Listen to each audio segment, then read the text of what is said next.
Greetings, fellow scribes! Welcome back to the archive. This week, I continue my series on BattleTech with the second part of the clans. This week, I'm focusing more on the legalistic side, the exact procedures for certain trials, and their philosophies, the honor code that they operate under, and the Warden and Crusader philosophies. So sit back, relax, and enjoy as we talk about what really makes the clans work. Before I really start into the topic for this week, I need to pause and go back to something I missed from last week. I forgot an entire caste in the clan society. The merchant caste. The warriors generally look on them with disdain. Generally. Some clans actually give them some respect. And they basically function with a key goal: to get stuff without fighting. As you can see, this is why the warriors generally look at them with disdain. Because every time a merchant caste negotiates a deal, it means the warriors don't get to fight for something. But with that out of the way, let's move into the most important part of clan society. The clan honor system, called Zellbrigen. Now, ultimately, the clan honor system revolves around focusing onto one thing: exalting the one-on-one duel over everything else. And what this basically means is, let's say you have a star of mechs fighting 3 mechs. Those 3 mechs, ideally, are going to pair off against 3 of the enemy mechs. What are the other 2 mechs going to do? They're going to sit back and wait. Unless, of course, one of the 3 mechs that's paired off fires on one of them. In which case, then it's totally honorable for that second mech to engage. But concepts like combining fire onto the same target, the clans don't like that. Physical combat, clans generally don't like that. They see it as, at best, gauche. At worst, a dishonorable offense that throws every rule out. And ultimately, this is the clan ideal. One mech, or one unit, whether it be a point of battle armors, a point of 2 tanks, a point of aerospace, engaging another point of mechs, point of battle armor, etc., etc. And this is the clan ideal. This is what they consider the highest goal to aspire to. That every fight is an honorable duel. Some clans are more strict than others. There are some clans that, even if their opponent breaks Zellbrigen, they will never break it themselves. There are some clans that, well, are looking for any excuse to break Zellbrigen.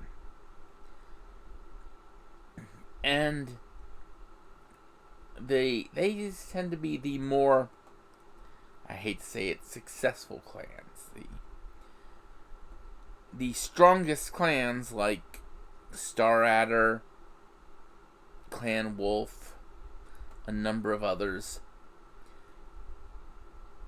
if they get a chance to break Zellbrigen, they're going to. Just because that is sort of taking the gloves off and letting them fight to win, not fight to win honorably. But even then, it's still kind of considered a tainted victory. Now, what is the whole purpose of Zellbrigen? Well, ultimately, the purpose of Zellbrigen, which also includes things like negotiating where you're going to fight, not fighting inside urban areas, fighting away from civilian populaces, that sort of thing. The purpose of Zellbrigen is to reduce waste. The clan homeworlds are not very resource rich, and so overall they try to live as frugally as they can. Clan warriors live a fairly Spartan lifestyle, and well, clan warriors live to fight. So, when you have the fact that you're going to have mechs, tanks, battle armor, damage, and needing to be repaired, that takes away from all those resources needed for the less martial aspects of life. And so, you end up with the clan focusing on ways to do things without waste. Which leads into clan warfare. As I mentioned, many times the clans will do a trial of possession for something. Now, this can be anything that another clan has, and does not need to be some sort of tangible item. It could be something as simple as they want 5 mechs of a particular type, and the merchant caste weren't able to secure a deal. Or the deal was something that ultimately was too expensive for the clan to pay. So, they'll declare a trial of possession for it. So let's go through the exact sequence of a trial of possession. First, the merchants will try to secure whatever it is. So let's say in this case it's 5 timber wolves from Clan Wolf for Clan Jade Falcon. And Clan Wolf won't trade them. So the Jade Falcon Galaxy Commander who's trying to get them takes their forces to the Clan Wolf system where the factory is. Or maybe just to a Clan Wolf controlled system, because the wolves have a lot of timber wolves. Right. As they jump into system, they then do this crazy thing. They open a comm to the Clan Wolf forces, issue some great pompous decree, like, I am Galaxy Commander such and such Hazen of the Jade Falcons. Raptors screech in hunt. I have come seeking 5 Timberwolf battle mechs. With what forces do you bid to defend? And then the Clan Wolf commander decides what they're going to defend with, and they send a broadcast. Like, I am Star Captain Nikolai. I defend these 5 battle mechs with a heavy star consisting of 1 Timberwolf, 2 Hellbringers, and a linebacker, and 1 point of elementals. What forces do you bring against me? And then the Jade Falcons, the Galaxy Commander, then steps back, lets their star captains, their star colonels bid. And basically the bidding goes a little bit like this. I can take those forces with 4 mechs. I can take those forces with 3 mechs and a point of battle armor. I can take those forces with 2 mechs and 2 points of battle armor. I can take those forces with 2 mechs. Take those forces. You know, it's sort of like a Lethal Name That Tune. And then the winner of the bid, the one who's been told to make that fight, will transmit that they are bringing 2 battle mechs.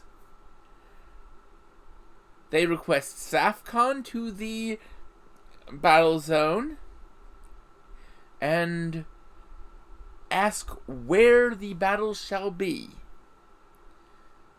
Clan Wolf, then, the Clan Wolf commander, as the defender, gets to decide the terrain. And so he'll set some place where he thinks he has the best advantage. The Jade Falcon forces will then, if they were granted SAFCON, which is safe conduct, will go to the site, deploy their forces, and then they will duke it out. The winning force wins the trial. What this means is if the Jade Falcon forces win, they have a star of pristine Timberwolf battle mechs. If the forces of Clan Wolf win, they get to keep their battle mechs. Now, where it gets fun is if the Clan Wolf forces defeat the Jade Falcon forces, they have 2 options. They can just let the Jade Falcon forces go back, let them take their mechs, get them repaired, what have you, because they won.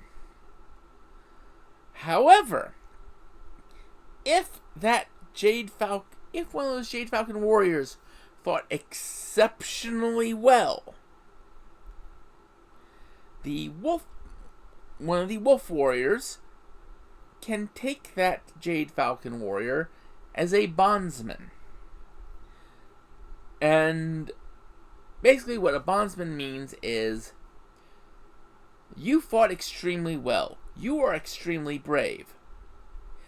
I'm going to adopt you as a laborer for Clan Wolf.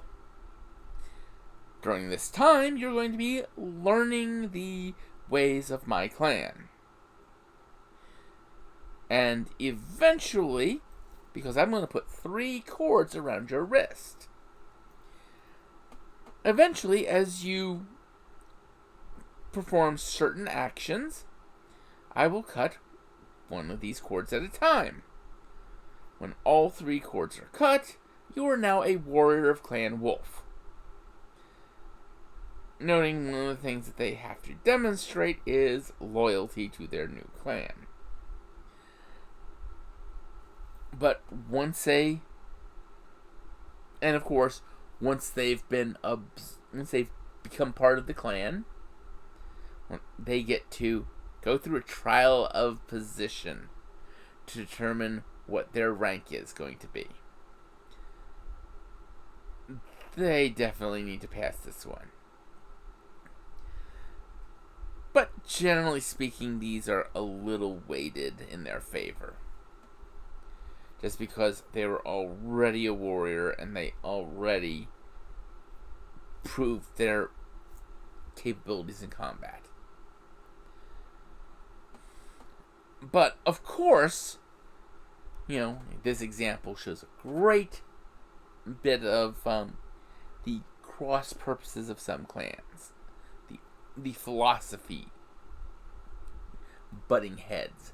Because the Jade Falcons were traditionally a Crusader clan, and the Wolves are traditionally a Warden clan.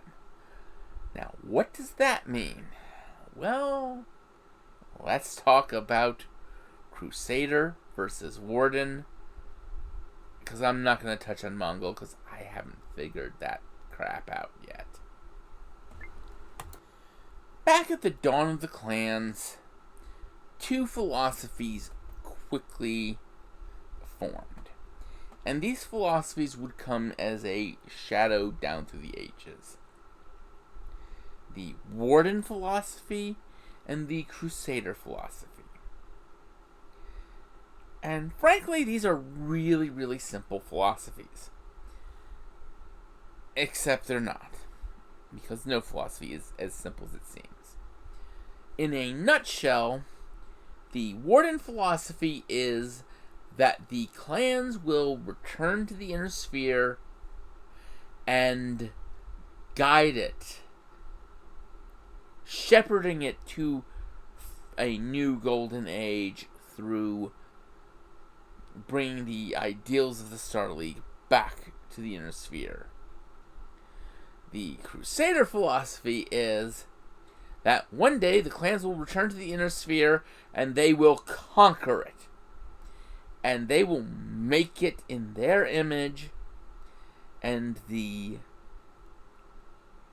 core philosophies of the Star League. Who cares? The Star League failed. They will create a new Star League based on the clan ideals. And anyone who doesn't like it, well, tough crap, they won. And these two philosophies, that is their nutshell explanation. As I said, they're not quite as simple. See, two clans have actually gone ahead and fulfilled sort of the Warden ideals in miniature. Ghost Bear and Snow Raven. Both clans have moved into former areas of the inner sphere. Well, one inner sphere, one periphery. The Ghost Bears took the former buffer zone between Steiner and Karita, an area called the Free Razzlehog Republic. And they began a long process of integrating the Razzlehog people into the Ghost Bears, and integrating the Ghost Bears into the Razzlehog, forming a fusion of the two cultures. This region of space became known as the Ghost Bear Dominion.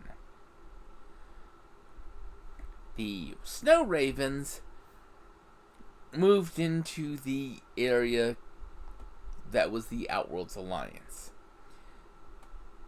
There was some combat initially, but ultimately it was a lot more peaceful because the Outworlds Alliance gained more from having the Snow Ravens come in than the Snow Ravens would have gained conquering them. And so the Outworlds Alliance became the Raven Alliance. And again, the Snow Ravens slowly integrated themselves in. And the two methods used, the Snow Ravens basically took over the military of the Raven Alliance, while the Ghost Bears at first took over and then began sort of shifting back and allowing the warriors of Razelhog into their own places within the Ghost Bear Dominion military. And it was sort of a hybridization there. Of course, the Snow Ravens did their thing because they brought warships. They brought honest to goodness capital ships. And clan aerospace fighters. So they brought in vastly superior technology. And then they started recruiting Outworld Alliance pilots because Outworld Alliance pilots were better than the best Snow Raven pilots.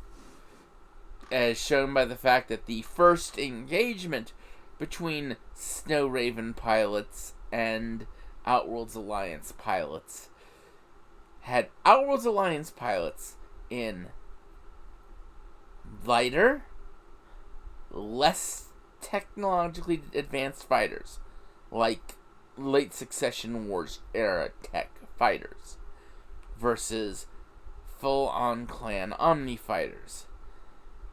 And the Outworld's Alliance pilots beat them back, despite being outnumbered, outgunned, etc., etc. And that's kind of where the Snow Ravens learned the lesson that all the other clans did.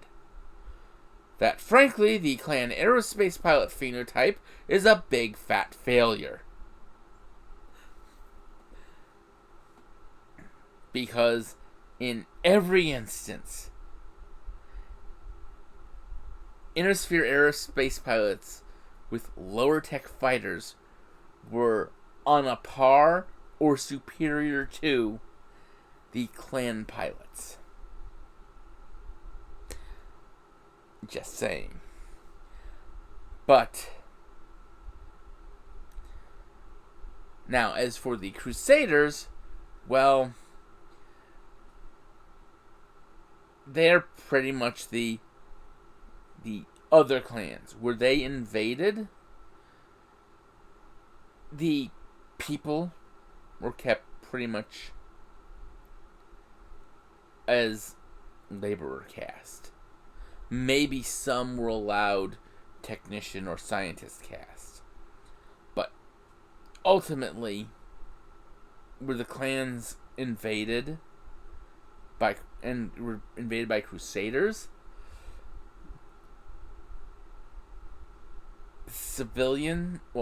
Every Innersphere citizen was put into irrevocably into the civilian castes. Now, certain exceptions did apply after a time. The Jade Falcons and Wolves both eventually started allowing Innersphere people to go into free birth Sibcos and such, but they still treated them like they were free birth, because the clans have a really, really negative view of anyone that wasn't created through the clan eugenics program. And ultimately, that is the core bits of the two main clan philosophies.